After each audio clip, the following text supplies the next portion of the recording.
Mexique. Les dieux ont soif. Chez les Aztèques, il fallut s'y reprendre à 4 fois pour faire le monde. La première fois, l'humanité tout entière fut dévorée par les jaguars, qui étaient les serviteurs de Seigneur de la nuit, le dieu des ténèbres de la terre. La deuxième fois, ce fut le dieu du vent, l'éternel rival du dieu de la nuit, qui fit souffler une tempête telle que les seuls hommes qui subsistèrent furent métamorphosés en singes. Le dieu de la pluie et de l'orage, rival des deux autres, détruisit sans pitié la troisième humanité sous une pluie de roches brûlantes. Quant à la quatrième, elle fut noyée sous un déluge qui dura 52 ans. Seuls survécurent un homme et une femme, cachés dans le tronc d'un cyprès. Mais ils désobéirent aux dieux et furent changés en chiens. Pas de chance. Il est vrai que les mythes mexicains sont tellement nombreux qu'il est naturellement difficile de dire ce qu'il arriva exactement. Il semble en tout cas que la terre sur laquelle vivaient les Indiens d'Amérique ait été autrefois secouée par de violents cataclysmes naturels qui les terrorisèrent. Et si l'on veut parler de la 5e création, celle dans laquelle nous sommes, on n'est pas encore bien sûr que ce soit la bonne. Et souvent, dans le cours de l'histoire, il est arrivé que telle ou telle tribu d'Indiens, en proie au malheur et à la douleur, se soit mise en route pour aller voir si la bonne création ne serait pas ailleurs. Alors, les Indiens Guarani errèrent longtemps et finirent par traverser la cordillère des Andes, pour aller voir si, au Pérou par hasard, ils la trouveraient. La terre qu'ils cherchaient, ils l'appelaient la terre sans mal. Il y a aussi une autre légende, d'un peuple voisin, les Mayas, selon laquelle les dieux espérèrent une première fois que les animaux seraient capables de leur rendre les honneurs qui leur étaient dus, et qu'en fait de création cela suffirait. Mais ces stupides animaux n'étaient capables que de pousser chacun leur inintelligible cri.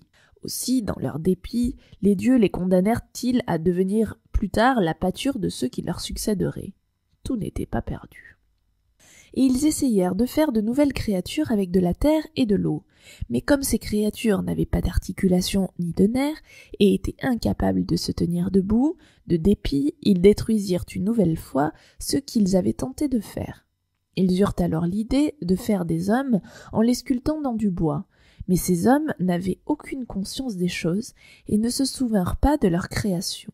Bien qu'ils aient été doués de parole, qu'ils aient peuplé la terre en grand nombre, ils ne furent jamais que des ébauches d'hommes. Et à la fin, toute la terre, et même les animaux et même les instruments qu'ils avaient eux-mêmes faits, se révoltèrent contre eux. Et ils furent broyés, à moins que quelques-uns ne subsistent ici ou là sous la forme de grands singes. On n'en est pas sûr.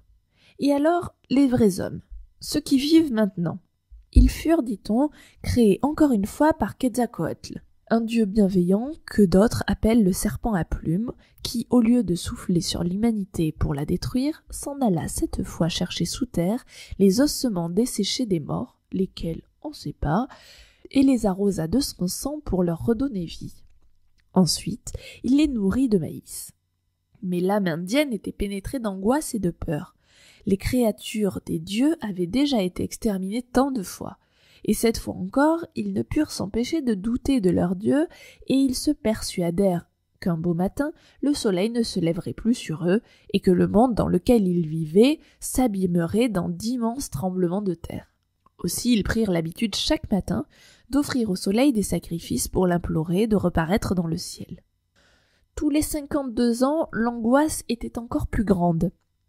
52 était un chiffre important qui correspondait au croisement de leur calendrier solaire et de leur calendrier stellaire. C'est aussi la durée de vie moyenne de l'homme. Et que réclamait le soleil pour qu'il consente à se lever à nouveau? Il réclamait ce qu'ils appelaient l'eau précieuse, c'est-à-dire le sang de victimes, humaines pour la plupart. C'est la raison pour laquelle les Espagnols de Cortés furent frappés d'épouvante lorsqu'ils débarquèrent. Les pyramides mexicaines dégoulinaient de sang et, à leurs pieds, les têtes coupées s'entassaient. Et les prêtres, qui ne se levaient jamais, étaient eux-mêmes, à force de pratiquer leurs sacrifices, couverts d'une sorte d'enduit de sang séché. Comment se procuraient-ils toutes ces victimes? Ce qu'il faut comprendre, c'est que les victimes immolées n'étaient pas des criminels ni des hérétiques. L'usage en Europe était en effet d'exécuter les criminels, et l'Inquisition faisait également mourir par le feu les hérétiques. Au Mexique, les victimes étaient des offrandes faites au soleil. C'était un acte de dévotion, non de justice. Et les populations avaient été élevées dans la croyance qu'il n'y avait pas de mort plus glorieuse que d'être un jour immolé au soleil. Quelquefois, il s'agissait de citoyens aztèques, mais le plus souvent, c'étaient des prisonniers de guerre qui étaient offerts.